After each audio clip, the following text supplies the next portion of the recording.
we will try to join three things together in this episode. We want to associate the guns. You hear of a gun called Kalashnikov, and you also hear of a gun called AK-47. We will say that the gun called AK-47 is the same gun that other people call it Kalashnikov. So we want to place Kalashnikov and AK-47 into one. At the same time, we want to put the third thing there, General Kalashnikov, actually Lieutenant General Kalashnikov, the person who invented that gun. The person who invented that gun was called Lieutenant General Kalashnikov, and the gun is called AK-47. We'll say why it is called 47. And it would also good to have the face of Kalashnikov himself. AK-47 is one of the most known guns in the world. I can say, to me, I believe it is the most known. It is the most singularly known. Or is it, can I say, singularly used?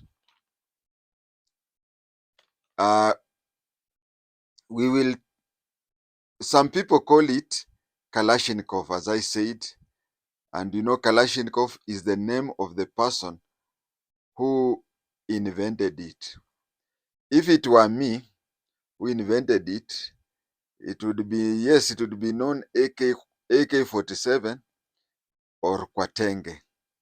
So the K there stands for the inventor, Kalashnikov. He invented the gun in 1947. He invented the gun in 1947. That is why it is called 47. We have said that his name is Kalashnikov, and he invented it in 1947.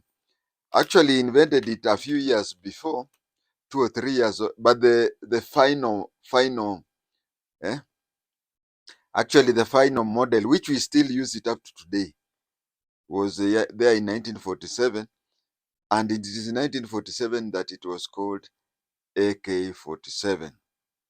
His name was MIKHAEL Kalashnikov. MIKHAEL Kalashnikov. Now, that is Michael. Yeah, his name was MIKHAEL Kalashnikov. Russians have 3 names. If I remember, I'll tell you his middle name. But the 2 names are MIKHAEL Kalashnikov. So the initial of AK-47 stands for Automat Kalashnikov. Automat. Now, automat is a Russian word which means automatic. So AK-47 stands for Automatic Kalashnikov 1947. Kalashnikov literally means son of Kalashi. Kalashnikov literally means son of Kalashi, Arab Kalashi or Ole Kalashi. He was drafted into the Soviet Army in 1938. He was drafted into the Soviet Army, or so-called Red Army, in 1938, while serving as a tank driver and mechanic. In 1938, he did 2 things. He was a driver at the same time as a mechanic of the tank. He became interested in operations of firearms. He became interested in the operations of the firearm, and 9 years later, 9 years later, 1947, he invented the assault rifle. He invented the assault rifle. Assault rifle it's another name of saying a submachine gun. AK-47, just like any other firearm, uses the standard ammunition 7.62.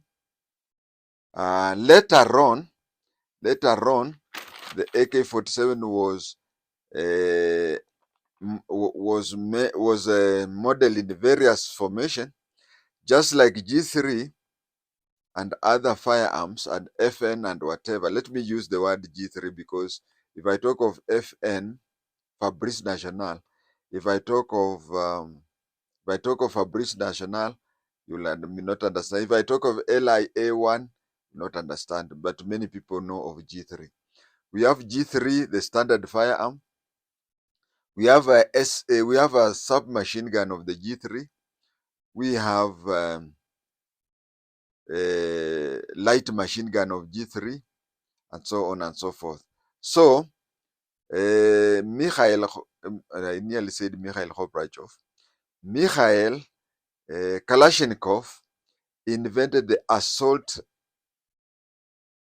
rifle, that is the SMG of AK-47 in 1947.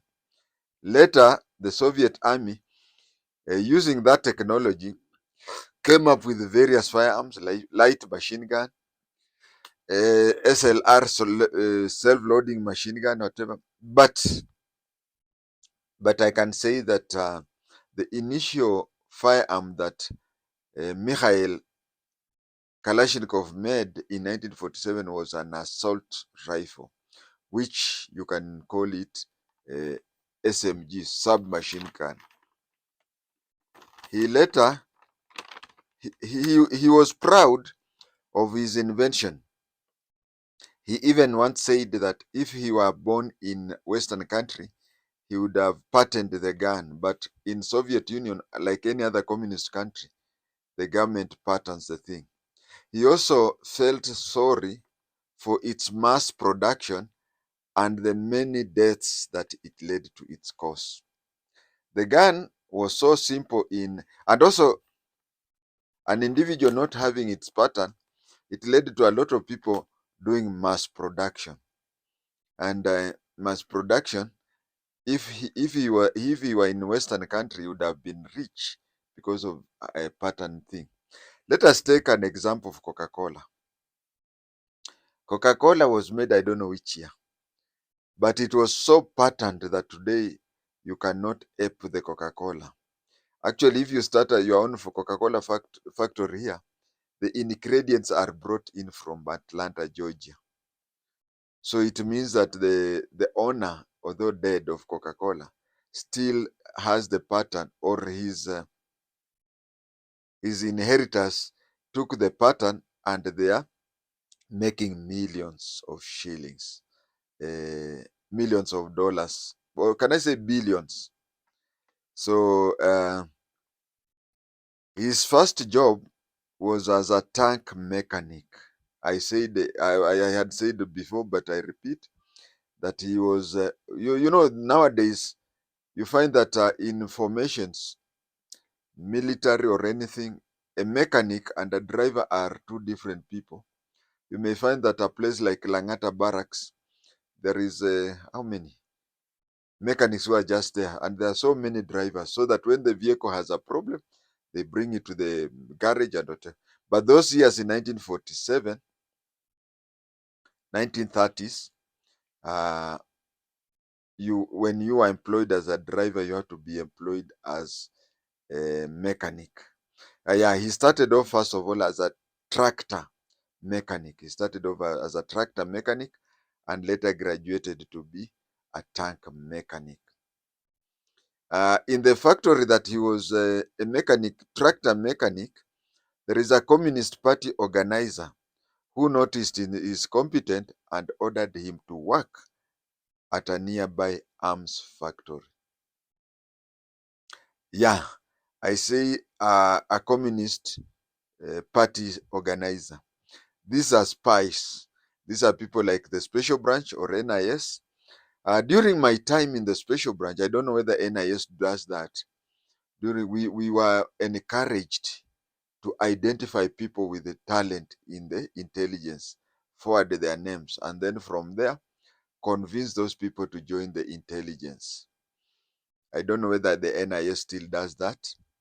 So that is what happened, that a person, an official of the Communist Party, who was spying on people, noticed about the competence of Kalashnikov in mechanics and ordered.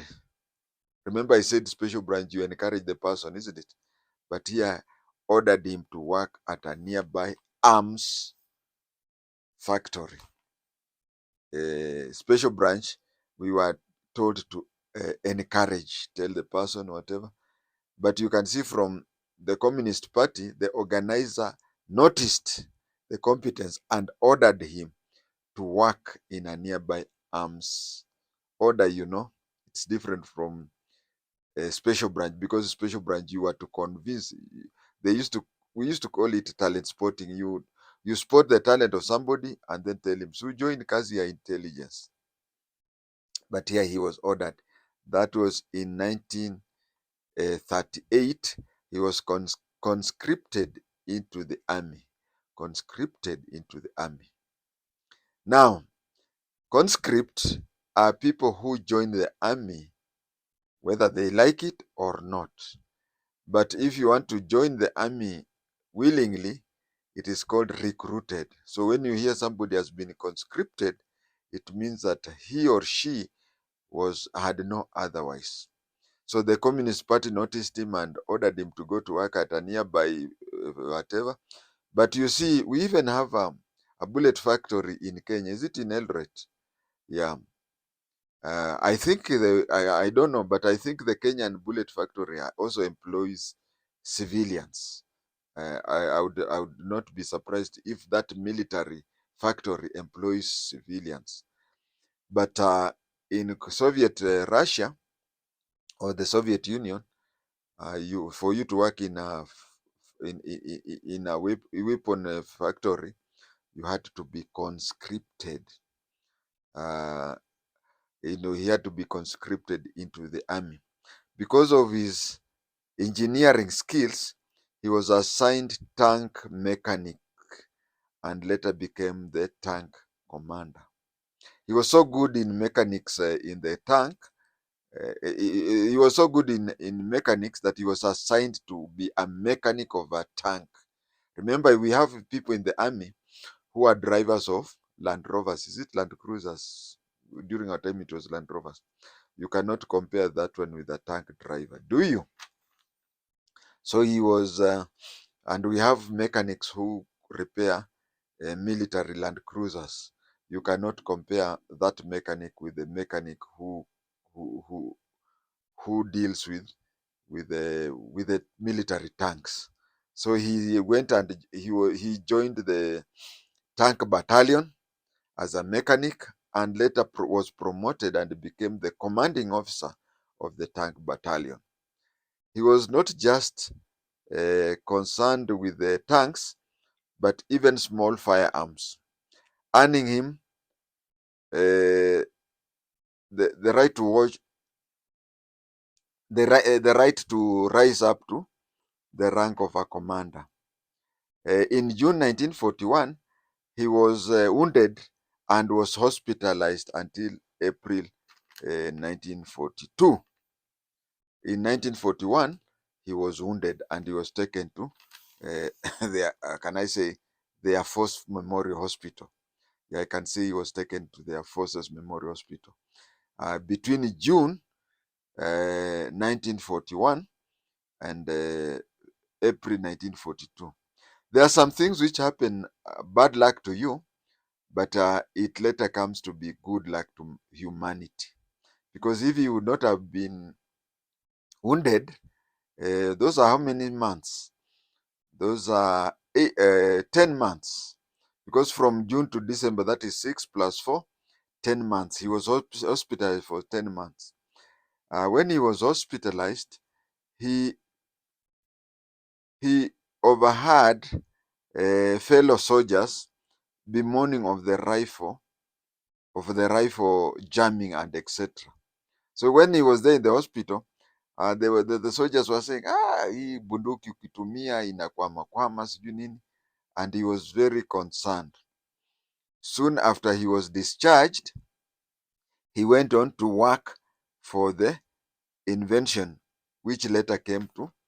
He later went to work for the invention of the rifle that was not jamming. The rifle that was light, that was functioning well, and whatever. Uh, After being discharged in April 1942, he went to work for the invention of that gun. His first design was not accepted. It was not accepted. In 1946, that was 1942. He continued trying to invent. In 1946, he invented a gun which which was called SKS, which became the basis for his entry into musketry in competition. Remember, he was going for a shooting competition, and when he went for a shooting competition, he invented, just like you and me, if we are to go for a musketry competition, we will just go to the armory we are given. You're told, which gun do you want? Is it FN? FN is called Fabrice National. Or is it a G3, whatever? You say, okay, give me a G3, whatever. But he went to the competition, musketry competition, with a gun that he had invented. The firearm was at first called Mukhtim. I think they changed it to AK-47 to be a bit easier to pronounce, because at first it was called Mukhtin. Now Mukhtin, no, Mukhtin. If you are a lawyer, it would be a bit easier, isn't it? It stood for Mikhael Timofeyevich. In English, you can say Michael Timothy, isn't it? So the first one, it was called Mukhtin. Mikhtin, yeah. Sorry, even if I'm a lawyer, but even mentioning a Russian word is a bit hard. It was Mikhtin. Mikhtin. Mich standing for Mikhael. Mich standing for Mikhael. Tim is Tim Fischik, which in English you could say Michael Timothy. Now they found Mikhtin a bit hard even for them, because his full name was Mikhael Timofeyevich Kalashnikov. Just like if I invented a gun, I'm James Lando, so I call it Jila, or Jimla, Jimla. So that is how the name was first called Mikhtim, standing for Mikhail Timofeyevich, or in English you can call it Michael Timothy. This became the basis of further development, resulting in AK-47. Remember, in AK-47, we said K stands for Kalashnikov, and 47 stands for the year it was produced. But then, what about A? A stands for Automatic Kalashnikov 1947. Automatic Kalashnikov 1947. Maybe it should have been called MK-47 because of Mikhail Kalashnikov, but they felt they should put there an A for automatic. Automatic Kalashnikov 1947. That is why it is called AK-47. It did not take long. 2 years later, in 1949, it became the standard issue of the USSR. What does standard issues mean? The gun that one would normally want to use, the gun that one would normally be given. Like, I think during my time, The G3 was the standard issue of the Kenyan police. What does G3 stand? G3 is a company, the company that produces G3 in Germany is called Heckler and Koch. Heckler and Koch, that is HK. If you Google HK21 or HK20, HK11 or HK21, that is the company that produces G3. So the self-loading rifle, Heckler and Koch called it G3, standing for German 3. German 3. If it were in Kenya, maybe we'd have called it K3 or K7, something like that. That is a G3 is made by Heckler and Koch, meaning German 3.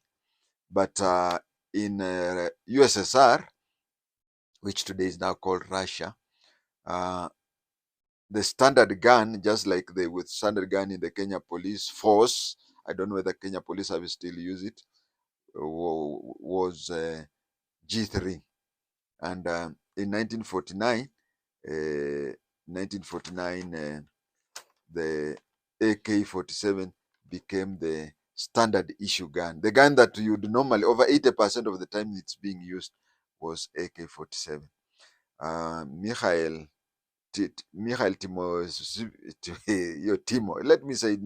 Michael Timothy Kalashnikov died on 23rd December 2013 at the age of 97 after a prolonged illness.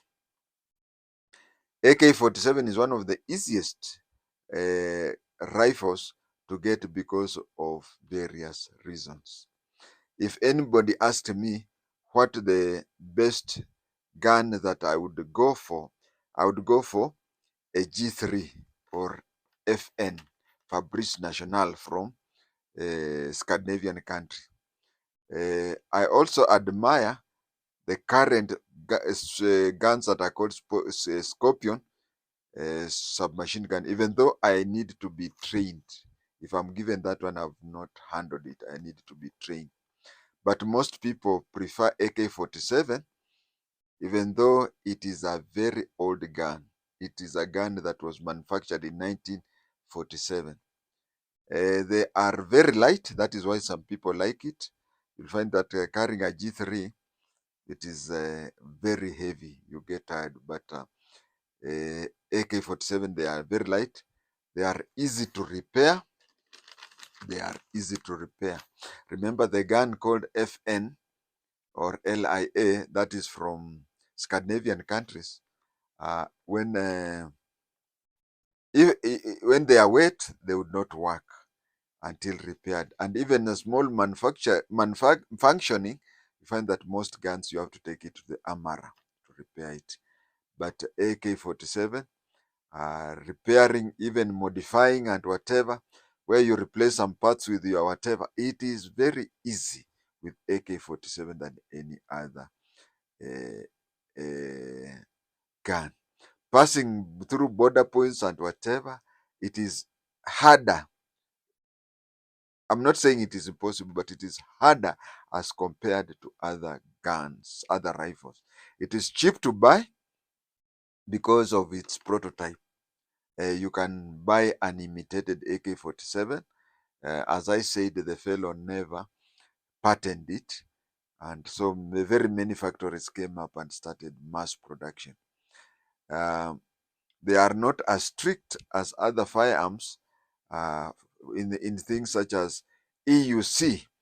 EUC is what is called end users certificate. End users for certificate, because of misuse of firearms, for you to buy a gun from the manufacturer, you have to have an end user certificate. Now, end user certificates are issued by bodies, especially like governments. And by government, I even include things such as East African Community. I also introduce SADC. I introduced things such as African Union. I also introduced things that European Union, I introduced things such as what do you call United Nations, that actually and cities and the countries like Kenya, Uganda, Tanzania. We have even places like mm, county governments and such a some things which are legally have police forces or even police services or even military services or even paramilitary. Now these people, for example, I'm now talking about EUC, end user certificate. These are things that, for example, uh, what can I give an example? Kenya Forest Services, yeah. Kenya Forest Services want 100 guns, 100 rifles. So they produce something that is called EUC, end user certificate, where somebody comes from, somebody goes to, those are arm dealers and whatever. You remember a few years ago, a chaser was found with a chaser was found in the office of the deputy president. Uh, those are firearm dealers who are being taken to a government office, being shown that the guns you'll bring are for the government. So they were even taken to that office to be shown that the end user certificate which is going to be generated is genuine and is going to be used by the government. That is how HSA was found with those. Were they Romanians? Yeah. These are people who produce firearms, and they have to make sure that the firearms they are selling to genuine firearm dealers like Kenya Forest Services, Kenya Wildlife, uh, National Police Service. From National Police Service, we have the military and whatever. The sellers, the manufacturers have got to make sure that it is going to the correct. It is not going to the. It is going to the correct hands and not the wrong hands. So after you generate the end user certificate, it is taken to the producers. Then the producers will produce. Now, I don't know, maybe HS's case was that way. Maybe that for those firearms were going elsewhere and not going to whatever. So the sellers of the gun sell it believing that they are selling to a genuine government body, genuine government body, and then when they arrive, they go to other ways. So I brought this issue of EUC, the end user certificate, because of AK-47. You find that the people who produce other guns, the G3 is produced by Heckler and Koch, HK, Fabrice National. We have Brain Gun from Britain. We have nimekaa nje, nimesahau makampuni zile zina produce bunduki. So you find that these people, for them to sell you self-loading rifles or submachine guns or even light machine guns or even general purpose machine gun, I'm now talking of infantry. I've not talked of even tank battalion or whatever. They have to make sure that it is not being used by guerrillas or urban criminals. So you find that for them to sell you the gun, you have to produce end user certificate. And it will be found that many of the fake end user certificates, many of the fake end user certificates are generally what do you call fake end user certificate. And you see, when you send your end user certificate to the the producers of firearms, they also have to do their own counter checking. You may go there with a certificate bearing a Republic of Kenya. They'll use their own counter check to come and counter check with the relevant ministry or department to make sure that it was really sent that. And you know, it being sent, really being sent there, you have to counter check because you may be wanting 300 guns and somebody has changed it to 500, so that when it reaches at the airport, the excess knows where they go. So in this case of end user certificate in AK-47, It is easier because there is no centralized factory to produce AK-47. Thank you and have a nice time.